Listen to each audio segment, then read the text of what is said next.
कहानी की शुरुआत एक भाई और बहन रेन और जैरेड से होती है जो बीच पर स्विम सूट पहने हुए थे। रेन समुद्र में डुबकी लगाना चाहती थी। जैरेड इन बड़ी लहरों से थोड़ा डर रहा था। फिर भी रेन के जोर देने पर उसने पानी में छलांग लगा दी और दोनों ने खूब मजे किए। इसके बाद कुछ गड़बड़ हो गया और हम एक कमरे में पहुंच जाते हैं जहां रेन की आंखें अचानक खुलती हैं और आकाश से काला पानी बहने लगता है। इसके साथ ही जमीन पर कई खाली आई ड्रॉप के कंटेनर पड़े हुए होते हैं। असल में रेन ने सैम नाम के व्यक्ति के साथ मिलकर एक हाईटेक कंपनी बनाई थी। फिर नैनो टेक्नोलॉजी की मदद से रेन ने एक आई ड्रॉप बनाया जिसका नाम अदर लाइफ रखा। मनुष्य दूसरी दुनिया का अनुभव कर सकते थे, ठीक वैसे ही जैसे वे वीआर हेडसेट पहनते हैं। इसकी मदद से लोग स्वतंत्रता का अनुभव कर सकते थे। फिलहाल रेन इस तकनीक को खुद पर ही टेस्ट कर रही थी और उसका पार्टनर बायरन उसे देख रहा था। लेकिन किसी को पता नहीं था कि रेन इस तकनीक का इस्तेमाल अपने भाई जैरेड पर कर रही थी। असल में उस दिन जब वे समुद्र में तैर रहे थे, जैरेड अचानक डूब गया था।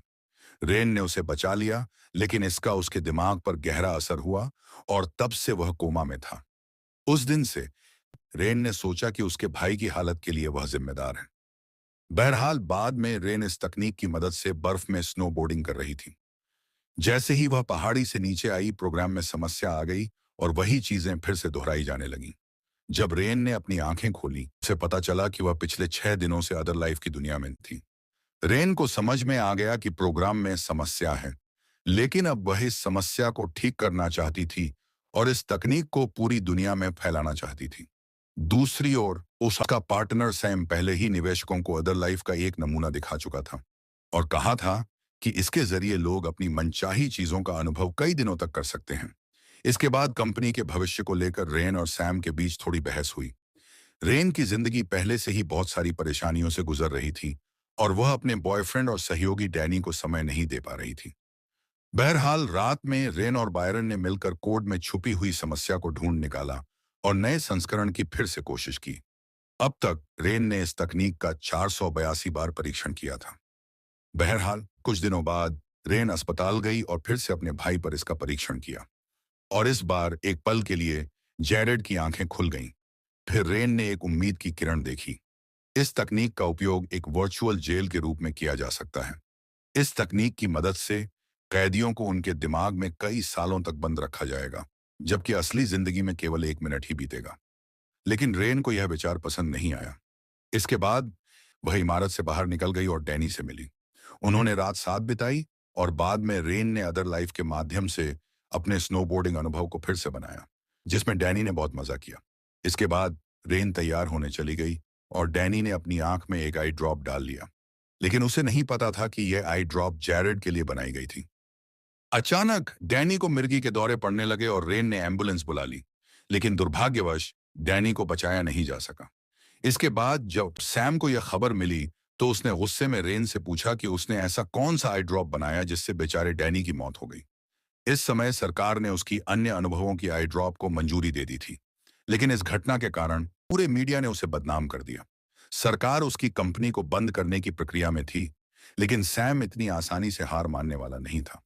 उसने अपने पैसे और नाम का इस्तेमाल करके सरकार से एक डील कर ली, जिससे सरकार उस पर लगे आरोपों को वापस ले लेगी और बदले में रेन को अदर लाइफ के वर्चुअल जेल में 1 साल बिताना होगा। जब रेन को इस बारे में पता चला तो वह बहुत गुस्सा हो गई, क्योंकि सैन ने उसे धोखा देकर उसका विचार बेच दिया था। लेकिन अब कंपनी को बचाने का और कोई रास्ता नहीं था। रेन को इसके लिए मरना पड़ा। फिर रेन को टेस्टिंग रूम में लाया गया और जहां बायरन ने उसे एक आई ड्रॉप दिया। अगले ही पल उसने खुद को एक छोटे से कमरे में पाया। वहां पानी, खाना, एक चटाई, मेज, कलम और एक शौचालय था और रेन ने अच्छे भोजन के बाद मेज पर अपने विचार लिखकर समय बिताना शुरू किया। इस कमरे में एक स्क्रीन थी जहां वह जेल में बिताए अपने समय को देख सकती थी। पहले कुछ दिनों तक रेन डैनी और जैरेड की यादों से कमजोर हो गई थी, लेकिन फिर उसने सोचा कि वह अदर लाइफ के जरिए अपने भाई को वापस वास्तविकता में ले आएगी। आखिरकार 1 साल बीत गया और अब रेन वास्तविक जीवन में वापस जाने वाली थी। लेकिन जीवन क्या है? वह इतनी परेशान हो गई कि उसने अपने आसपास की चीजें तोड़ना शुरू कर दिया। कुछ देर बाद उसे दरवाजे पर एक छोटा सा स्थान दिखा, जिसे उसने तोड़कर बाहर निकलने का रास्ता बना लिया। उस कमरे से बाहर निकलते ही रेन एक स्टोरेज रूम में पहुंची, जहां खाना और पानी रखा हुआ था। वहां एक मॉनिटरिंग रूम भी था जहां से उस पर नजर रखी जा रही थी। तब उसे एहसास हुआ कि वह अदर लाइफ में नहीं बल्कि असली जेल जैसे कमरे में थी। तभी अचानक एक गार्ड वहां आ गया, लेकिन रेन तुरंत वहां से भाग गई। उसने किसी की कार चुरा ली और उस इलाके से बाहर निकल गई। फिर उसने सड़कों पर अब के विज्ञापन देखे। अब वह सीधा अपने ऑफिस पहुंची, लेकिन वह पूरी तरह से खाली था। इसके बाद वह पुलिस स्टेशन गई और पता चला कि उसके रिकॉर्ड के अनुसार पिछले 1 साल से इटली में रह रही थी। यह सुनकर रेन ने पुलिस को समझाया कि वह अदर लाइफ की को फाउंडर है और उसे पिछले 1 साल से जेल में रखा गया था। लेकिन जब पुलिस उसके साथ उस कमरे को देखने गई तो वहां कुछ भी नहीं था। इसके बाद वो अपने दोस्त कैस के घर गई, जिसने उसे अपने घर में रखा और खाना दिया। बाद में कैस ने उसे बताया कि हर कोई सोच रहा था कि रेन ने कंपनी से अपना हिस्सा लेकर इटली में बस गई है, लेकिन असल में यह अफवाह सैम ने फैलाई थी ताकि रेन की गुमशुदगी के बारे में किसी को शक न हो। अब रेन को समझ में नहीं आ रहा था कि वह क्या करे। फिर कैस ने उसे एक अच्छी खबर दी कि डैनी अभी भी जिंदा है। दरअसल वह मरा नहीं था, बल्कि कोमा में था। रेन के जेल जाने के 1 हफ्ते बाद डॉक्टर उसे कोमा से बाहर निकालने में कामयाब हो गए थे। आखिरकार रेन डैनी से मिलने गई और दोनों एक दूसरे से मिले। अब उन्होंने साथ में हमेशा रहने का वादा किया और यह भी कि वह रेन से बिना पूछे आई ड्रॉप्स का इस्तेमाल नहीं करेगा। इसके बाद वे एक रेस्टोरेंट में गए। कैस और डैनी ने रेन को पिछले साल हुई सभी घटनाओं के बारे में बताया। रेन की रिहाई के बाद सैम ने आम लोगों को अदर लाइफ बेचना शुरू कर दिया और अब वह लोगों को कैद करने का भी काम कर रही थी। फिर डैनी ने रेन को सलाह दी कि वह मीडिया में जाकर सैम का पर्दाफाश करे, लेकिन रेन ने कहा कि उसके पास सैम के खिलाफ कोई सबूत नहीं है।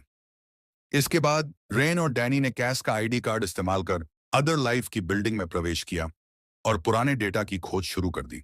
अचानक उन्हें बायरन मिल गया, जो सैम के साथ था। डैनी ने उसे बांध दिया और रेन ने डेटा खोजना शुरू कर दिया। उसे थोड़े ही समय में हार्ड ड्राइव मिल गई, लेकिन तब तक बायरन ने सुरक्षा को सतर्क कर दिया था। लेकिन सुरक्षा के आने से पहले रेन और डैनी वहां से भाग गए। इसके बाद जब वे कार में जा रहे थे तो रेन ने कहा कि उन्हें रसायन बनाने के लिए एक प्रिंटर की जरूरत होगी, लेकिन शहर में अदर लाइफ के सभी अधिकारी हाई अलर्ट पर थे, वे वहां नहीं जा सकते थे। फिर अचानक रेन को याद आया कि उसने जंगल में अपने पिता के घर में एक प्रिंटर रखा हुआ था, तो वे तुरंत जंगल की ओर चले गए। वहां उन्होंने देखा कि घर खाली था और रेन ने काम शुरू कर दिया। उसने सारी रात जागकर रसायन बनाया और फिर बीच में सो गई। फिर अगले सुबह रेन के पिता घर लौटे तो रेन ने उन्हें सच्चाई बताई। इस बार उन्होंने भी रेन की मदद करने का फैसला किया। अब रेन ने दुगने उत्साह के साथ काम शुरू किया और थोड़े ही समय में अदर लाइफ का एक उन्नत प्रोटोटाइप बना लिया। अब वह बिना समय बर्बाद किए अस्पताल पहुंची और अपने भाई को यह दवा दी। फिर एक चमत्कार हुआ और जैरेड जाग गया। रेन इससे बहुत खुश थी, लेकिन फिर अचानक जैरेड को दौरे पड़ने लगे और जब स्थिति बिगड़ गई तो रेन ने प्लग निकालकर उसे एक सरल मृत्यु दे दी। तभी अचानक रेन को चक्कर आने लगे और उसने सुना कि बायरन चिल्लाकर उसे उठा रहा था। फिर यह खुलासा हुआ कि असल में रेन कभी जेल से नहीं भागी थी, बल्कि यह अदर लाइफ तकनीक की एक गड़बड़ी थी। इसका मतलब था कि जो कुछ भी उसने जेल से भागने के बाद किया, अदर लाइफ की दुनिया में हुआ। अब रेन बीच में अकेली थी और धीरे धीरे पानी में डूब गई। फिर पानी के अजीब पैटर्न बने और अचानक रेन की आंखें खुल गईं। वह अभी भी टेस्टिंग रूम में थी और फिर वह सीधा सैम के कमरे में चली गई। उसने सैम को कंपनी का प्रबंधन करने की जिम्मेदारी दी और अपनी तकनीक के पेटेंट को अपने पास रखा। इसके बाद वह के अंतिम संस्कार में गई और बाद में सैम ने उसे फिर से टेस्टिंग रूम में बुलाया। सैम और बायरन ने उसे दिखाया कि जब वह अदर लाइफ जेल में थी, उसके दिमाग के एक हिस्से में रासायनिक प्रतिक्रियाएं हुई और किसी तरह उसने जेल से भागने में कामयाबी हासिल की। अब सैम रेन पर एक और परीक्षण करना चाहता था, लेकिन रेन ने इसे करने से मना कर दिया। लेकिन सैम ने जबरदस्ती उसकी आंख में आई ड्रॉप डाल दी और उसे वापस जेल में डाल दिया। रेन फिर से जेल के चक्र में फंस गई। जल्द ही उसने जेल से भागकर अपनी वास्तविक जिंदगी में वापसी की, लेकिन इस बार वह किसी के नियंत्रण में नहीं रहने वाली थी। उसने अपनी आंख से रसायन निकाला और जबरदस्ती उसे सैम की आंखों में डाल दिया और उसे जेल में डाल दिया। फिर अचानक सिस्टम में समस्या आ गई की वजह से सैम की जान चली गई, लेकिन रेन उसे बिना पूरी सजा दिए बाहर निकालने के लिए तैयार नहीं थी। आखिरकार सैम ने उस जेल में पूरा 1 साल बिताया और फिर उसे एहसास हुआ कि रेन पर क्या बीती होगी। अंत में रेन अपने पिता के साथ अस्पताल गई और जैरेड के जीवन समर्थन प्लग को हटा दिया। फिर वह बीच में बैठ गई और अपने भाई के साथ बिताए समय की यादों में खो गई। तो